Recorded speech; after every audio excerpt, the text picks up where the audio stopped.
Me Saul just one spiritual na we na ye menyini me sra wo nom o matimi yawo because otwe mo mpa da so wo on odwan bo mpa da da bi omo quotation bi ani bible ma chese wal mi no ko munsem matimi approve 100%. chapter ben Sisi I confess Thessalonica 4:3. why na wal do na ko ka se ko munsem nyim chapter ben oh ene wo baba wo sisi a enso nkonso do te ko do tim ko da ajabra anhukum wo sa do ye ena ko da hukum wo na mi bo na wale do anya nya me padam di ko isi da bible mu ana mama first chapter kan se awal do ye first Thessalonica 4:3 kan sa o wade do anya okay oh me ba me chop oh you me ba me chire wade bi John 14 verse 1 ka sam chop wo teach bible nyamta John 14 verse 1 bi me ba mane kan John 14 verse 1 me ba ya me anu Ghana for me chechi amu nyina me den Abraham bin Moshe, leader of Common Sense family. Hwe Occasions TV, open ni jesem, open futu sem, opa wariye mu nsem a. Hwe Occasion TV, subscribe to YouTube channel no. Rick Bia na magia to say mamba twice e wo Occasion TV. And when say subscribe ya no we mi adoma na da ho no. Obeti kele. Adwe na anya adwuma body ne bre. Yo abusuya eyemo amode se konkron beska wot nana prempe ene kase. Se me be kumase ya memfa mafidie no to baby ya se Occasion TV ana mehwe Occasion TV for boy juma ye na ye wa ma no ne e wa bruchire ye tamochi ko YouTube ne ko subscribe ko Facebook ne ko like o mo page Occasion TV mo boy juma me ba kwa baba Occasion TV so obi kabi ma me jumedie no ba fa sika ne mabedwafo ya tena sayede ebremu jumedie Occasions boutique and wine shop and soya sene Dracos Ventures and so soya sene Sofo champion e wa ha sei e na me wo champagne wani me so adoti o ma me ne o mo so masene enkra so yi emra na ye fa jumedie e hihye so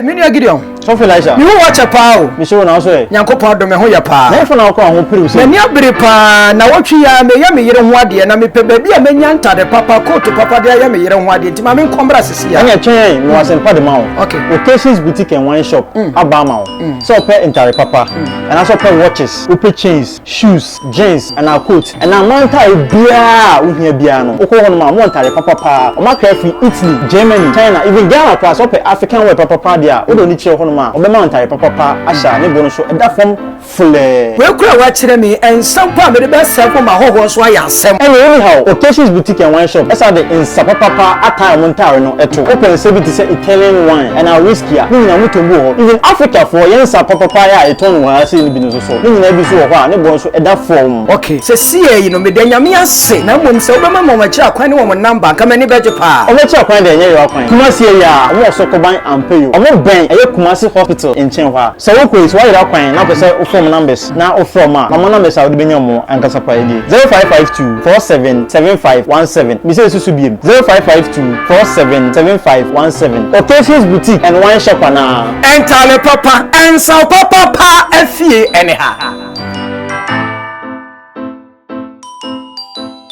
champagne me wa kwa me joso na wo po tse boko o ma ye fe yeah me ni pepe ne pa ma we fa na fragato efe pa we good pa o ye good so for so a black so for ada na me ko 1 week bi wa sorry for libya na no chapter be say we wa kwasha black aha se aye oman mu ade a ye de ahye ne so se o ko tibia bi mu se ya wrong ba nya ba beleka wrong ha ye am otio in Christianity amamre ne amane en condemn but in some ni bi a condemn amamre yes and e bi condemn amane because we fear egu nsa o kan ba boss mama nko ayi ase Jeremia mama nko ayi but mko ayi but oba mama nko ayi ase ba ono aso ka se yansani na ko ayi ase and then your first letter na your letters no say and then intentemity adoso your more than 500 e wo ha say but your first one no o say oba pa me pacho wa cho ne din but me money din no o say me wo school no me ne me boyfriend e koda wo nsuo ho na ye da wie ye no a condom na ye use ye no ye to twene nsuo ni mu ache 15 years ni ma ware ono so aware Ye na obia entumi enwo ye kwa asori a ye se eyenu ntia ye ko bosom so a ye se eyenu ntia obapa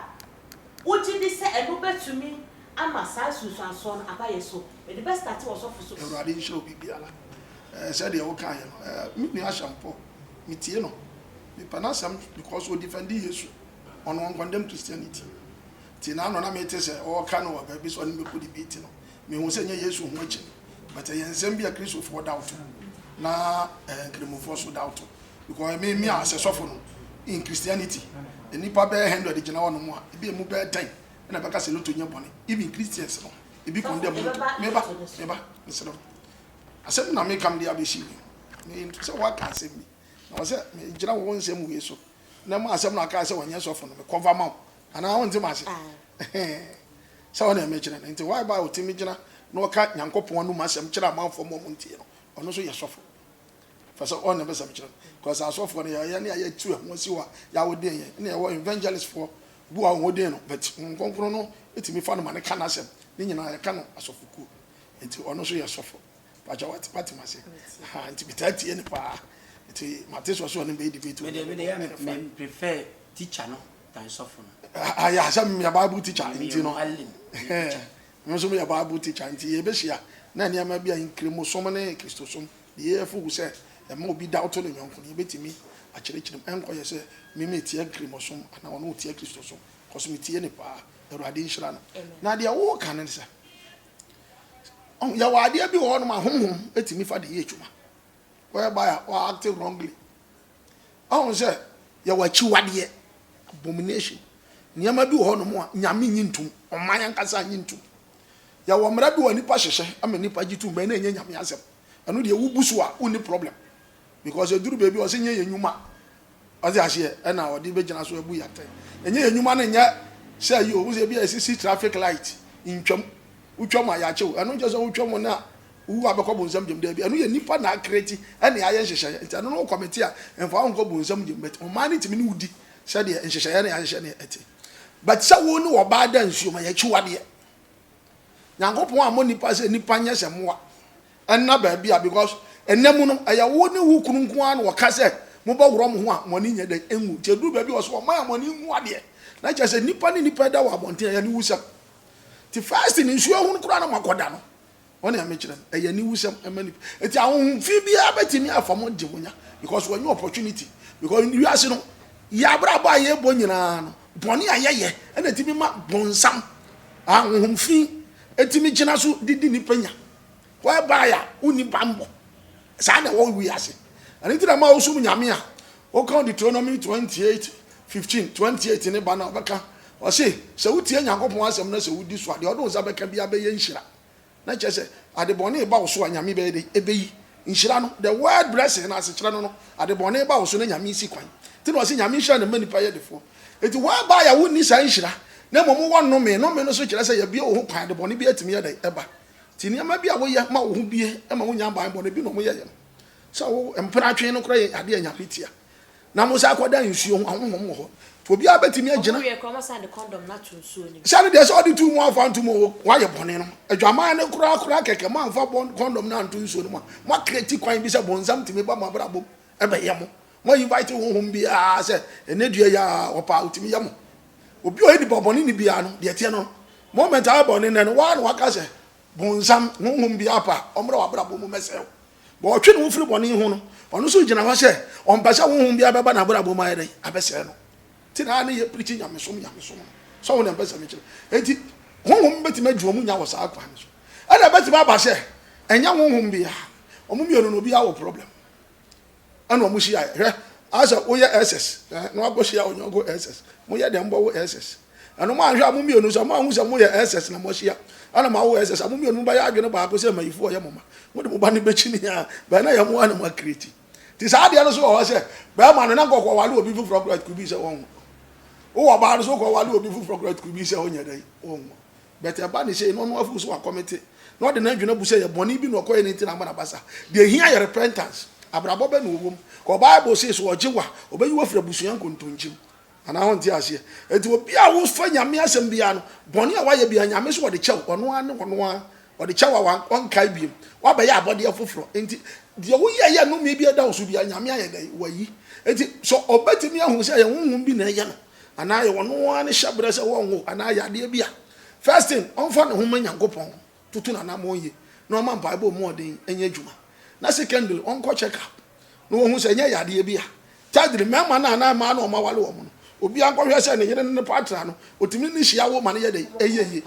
that's it sa na ma ne mienza o se baby a wo mekọ mo kọ asori asa na asofo ka o mo kọ adunsifo ho a sa na adunsifo ne so me de me no krani me ye sofo be se abusa no mo de nyamesom me kwa me ni nche ya nkwa aso de se ekopia abusa na se o kọ ye no o kọ ye no ya catch us say eyiwe na ye unti ano de wu abekọ heaven ano na ade je wo kra nkwa o so wa nkọ purpose for ahini no it is still no me ne beda so ti me de me mfa no nya asha because na obi akoji aduro ohun wa obehu de ehewo obetimi akache obo ntimi nya solution nya dai emma ti the best thing is as one mo kọ asori de a mo go eso mo kọ busa de enti boni a wa ye no na kọ asori ja boni ye sere boni fa che na bo mpa ye na nyame hu mo bo na wo kọ adusifo agwa na still out boni mu na da busum na bi njambi obi kodi busum ema busum ni nchi obi so ebayifo no obayi obi he na afede bi ana won ti ase enti ano ne do mba bre the best solution o ma so o ma ye bone do o ye nya nyame na o so mo hwe na kira kwan o mu pem so o mu nya bone bi na mo nkura nya awo ni nti na o mu sakra sa ye o mu kra be den e be nya nkwan na no na nyame mfa awa se bra ne nche ya na ho na mu ne ma wo hia no to se hwe ahini ni kan o de aka be den e be kan so for so bodua mane Sean ababa we asem ya okay o say o makọ da oni ne boyfriend akwada wo nsuo ho omo wie ye no sebi omo hu nsuo no condom na egum no omo tutu nsuo nim fiti ho no omo nyina obi a try 15 years ni obi akọware but obi antumi enwo obi akwale ne baby fufro na ase fufro ai enye omo mienu no we akọfa we but omo nyina omo ntumi enwo na omo ko hospital Osio omakosofo ni adunsifo. Ya bi. Be ka story bi won. Mi da ta Isaiah na ko da bi efe no boache. Sini bi ba na efe no ensuwo ba. Nti ne baketoa e na mo de akwa no ton se ensuwo ba be fa no nti in koma no ye omo yare TV ye na ensuwo na fa akola no. E na akwa ne yale. Omo si ensuwo na ye ne sa. Wodina chini ha omusi nsuo odina kwa ha ems data fa kwa no hospital no bekuma kola no anso de ogidie nko na wo de gidie de wonyi hwini ems da bi ko check up ne ehunu woni mi se omo de kwanam ha last minute konfo bi wa do nyina oba ono kama matia ne penya ama na su so wo me mutwa akokọ 4 ba ko dan ye o se o akra no wato no ade a che afei o de akwa no ko ogi no mo se ade no achesa Say le bia ne ho no mo but mo fa na man temtie nya ba bi mfa mo gensi ni so na mko ho on ugidi fun no okuma kola no Africa ye spiritual thing do aden bibia spiritual and as me hu wi ase sunu wi ase no me say me yale 2-3 years say me ye obi am wo sa gidi na ka me wi me yale me to say ya ase me wura fom me read 10 times a day and so me bre na sama koma na ha me eni hu ya me na me kase e ma me mra nsuo no so amanfo no nkofo ya dansuo ma bre on say yo panyifo no mo kasa bi ho ha e kasa bi a emudo yeso sa wo bial na oto nyuma ma me bewu anya no kore but ehuro ene ehonye hygienic nti no ena ne rich be in Islam yeso onipa bi a wo so abofo mi no nti wo ro ho wo aduaya omona da omana nti hwe na wa mama hu odejam in Islamic belief enye se wo bewu he ewaduro yi se wo yimfa maguma wo bewu wo mu mi se ye di mitime nkotena so na mo se ye kan tra wo ba sa ye nti wo se ehunu awo me soma wo mitinte so go fu me no gigigigi entro tumi bi anim asase be so ya bai wo ba eye physical yes Christo bon sam ka che ne se sa bon sam na wo no eye evil incarnation na wo no so ya ahwe huri because Psalm 12 verse 10 say be so I don't know huri ko beti graw aha ye physical e ka mi nyanko body tin ko jaka ko ka ba bawo obewu wa mu so abaya pache nti wose me nso Nyankopɔn hwe ade nti Nyankopɔn tie wose ha no wono mpo azi ya obewu ka wa obewu nti wose wo bo ho ban na wo sum Nyankopɔn me Saul just one spiritual na we na ye menyini minyini mesra wo nom o metimi yawo because otwe mo mpa da so wo on odwan abo mpa da le be omo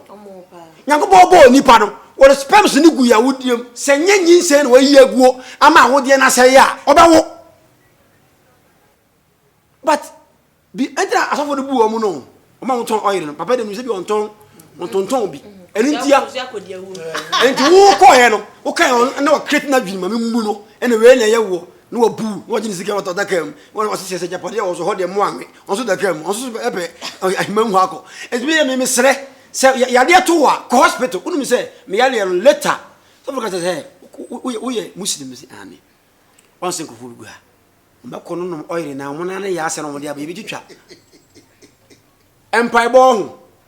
papa ka se me ya me de pa yenkwa so le dem se me kwa kwa hwo be miti akoye me ya yenkwa so le ko pesika o yasum Nyankopɔn so be wo hu ye mobbo no de ahinie ne de amaye enti yasum Nyankopɔn say sika dia obi mo mpa ye da o ye bilonie obi mo mpa ye da enso ye bilonie arentia Nyankopɔn be so wo ye bi nhye de ma nipa nyi onye good leader mbedidi na mu ye tuntum Nyankopɔn ne ye jai bone a ye wu achi no ye wo na nsa yo abi mo se no mo se de ben de be no adobe hu no be hunu so wu na asanka wo hu ni mfaso nti mi sema mefo no e bi e papa ikan yi hwan enkomu nyina akọ hyiai ene nka ye sa de okan na nkomu nwo enti omu ko hospital no mko fi omu moja no ni ahwe no mteke wo bana wo de no so onyinyin se nwu me nwa baabi onyinyin se nko aten ye so wo wale ontimi mo wo ye de wo ngoda madwana asai eti misra wo me ni ba bia ensukuro ensuo de Nyankopɔn bo se ye num nsuo ade ntina wo de wo be ma nsuo ekotu ni nyina eye fin enye me se bibia ne pokwa Nyankopɔn da twa ne ka me fa mas because Bible say bone bokum bone fo Nyankopɔn na twa wo ka ade ntina nsuo ye se ye num na mko efin sam wo mu so enti me de se me de ko hye power bi ene nka be hye Nyankopɔn because Nyankopɔn ne power so che power na mo keka no aso wo ne me nya adwana oh ada Nyankopɔn atia o yes Nyankopɔn so wonti o so atia but Africa ne ye nimu ntino ne hye tumi bi nti aye hu papa Some my chapter board, 38 years, or 2 news will go for my Kumuni. I say, no. Swung, and to me, Mr. Yeah, you tonight, but I was saying, you see an answer. And to me, Bo, I then know, and some know about the Bayana. No, be PM. What does someone say? One who Nessa, can't cry, what you know, be a car crying home. Sergeant say secret. And you know where you are. So, if you say we are seeing, interest of Mosam na preaching here more because if you are so, you say, Niam Bonina, but as so chain, Titiano. I don't want to say, oh, Bonam, we are now what I'm saying, oh, Titini gay, no funny uncle, but I know to come up on the Bemo bar, Titini, never see one day. And then Bonina put a name, a Mumuya Bonnie, when a Bible can a Mumuya Bonnie. A Chiwadiano, no, what does someone say?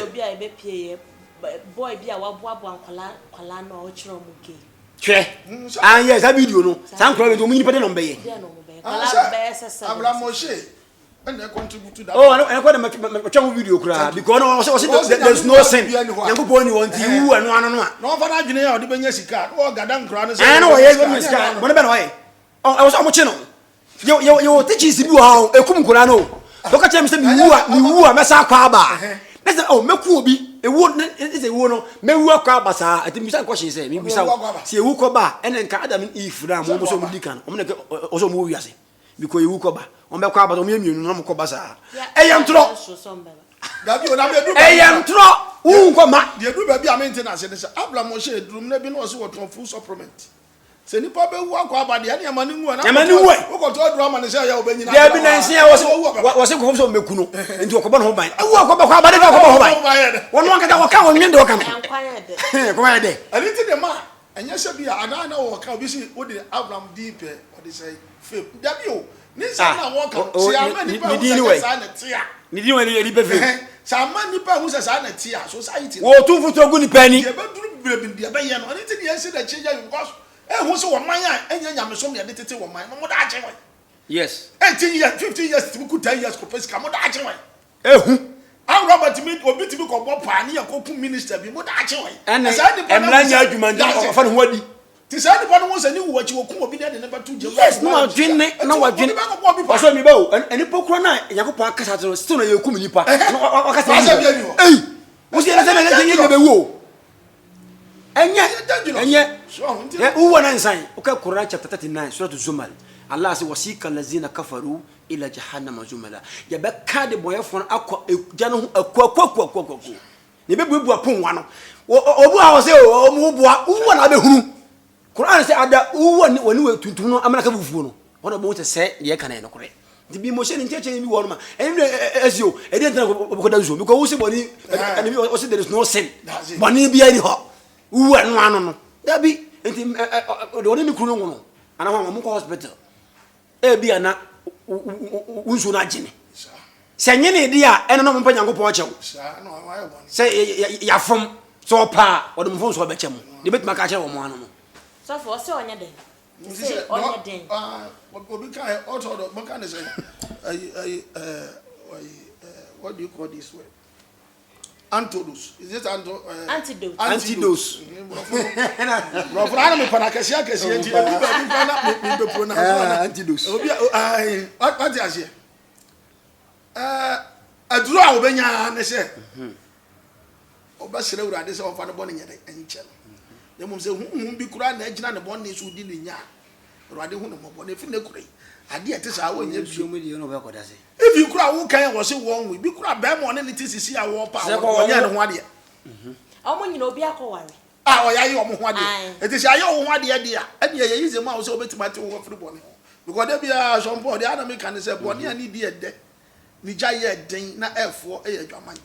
Wo de wo busa aye wo de se Gideon obeka a kiro.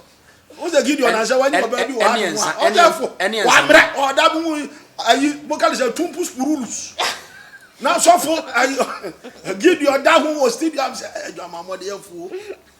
Ni dia so ade na ni ja ye den. E de so yo oba na wutimi ja dwaman. Na wutimi tra ba ma ba kon so ayo ho ade a. Boni bia no wutimi njai because obi won ma onimu nyame. But wutimi nyina bonte kura nkontokwa because wo fale kura say obi ka bibi ya dai e kire ana won ti ase obi won obi ade da ho e den so be dai obefa so say nipa no obo adwaman na ni jepa on say adwaman say dia ma nyankopon say nya ne se kura akoro wo say la takrabu zinna mamu men adwaman ho e amumu ya kwan so eno ma fimu ba no doso what ase ye won kura be bira ma na anro be say adwaman ma ho because ya awo santi se won ne ba kura da onu se ne ba na ne da oh inte adwaman mo no e ha adwene nyankopon se ware de won oba ba adwaman ye no obati no yira the same thing eni ba se ye ntiase ni ba se ye ntiase eni ya wo saa ni nyina so efiri mu because our dodo na ba abo aka no mo se ye nye o wale mi no be ko bu nsem je chata bi eto nu be ko bu nsem je o ani ya ntina me nu be hia no ya me de no kire se ya wona ya me bo ya Bible bete bi mu de akono atusu party bi a esi ya na enya nyame adwene bete ya kiro no Bible se ya bo hu nipa no ne ho asem no ebi ma take that advantage no e de awura nyame so yo mo de ha on say Abraham na ire say Solomon ye say nti ay advantage but Solomon abrabo Solomon abrabo no no kasa so wona world power no timidi ye de wo pe Solomon ni nyansam na mo de wale bebro nya hwio ni papa David okum ni pa chen wo bia ba na Solomon ba so obekontokwa enti bia anu wo no se kura we na toa no so a no akwa wale ho ba se we na toa no so enti wo so ai ko a wo de hye wo no enti Solomon ko na nya peace didi na ye ni me be musa se you see quotation bia ni Bible ma chese wale mi no ko mu nsem meti me approve 100% what chapter ben sisi akọ First Thessalonica 4:3 e ba kire o so me wale mi no wo se ye Onyankopon pe mo pa mo nkai ma me ba Bible ka sem bi First Thessalonica 4:3 remember kan don't worry what say so bi wo ha ni fie me no ne so wu ni yansie ni yi a upon background wo ba cho obi obo wo ha ni ya ba ko aye bebu so obi wo mu tie ni ana me kire so obi wo ha that no mean say enipa ba ko betimi awo ha we but obaso a kire wo say wo betimi awo ha before oba wo before betimi na ni nyina achi kura no wo ba bi aso me kire wade David you see me kire wade wa you see se Bible ka se obema tie ni ye asase so nipa adoso ɛno na ama bɔne adɔɔso no adwame adɔɔso no sɛ munnim a ɛno ka wo bi na mmom deɛ ade ma na hu ne sɛ ade ɔna de no bɔne na meba why na wale dodo na ko ka sɛ wobɔkɔ mu nsɛm nyim chapter bɛn ɛnɛ wo papa wo ɛsɛ wo sɛsi a mba ɛsɛ wo sɛsi a ɛnso nkɔnso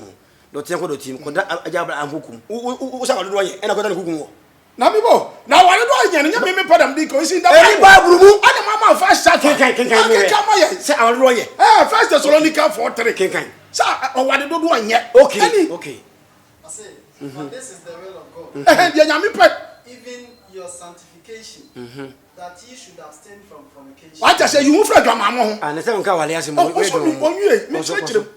that every one of you should know how to pose his vessel what? Sanctification and honor. How can you? Was it mumu bia hu ni se obenya wonu ankasa ne de ne yere nya temi ba o mi ba oh ana abrofo no twi se mia me yira me yere se me yie mi no o me ya bi ya ka se o yere no ya me yere ah ka se o yere no me ba so me ba chabo bi mi atwi me ba nya botre me ba se brofo ka se oh you who believe e do say oh you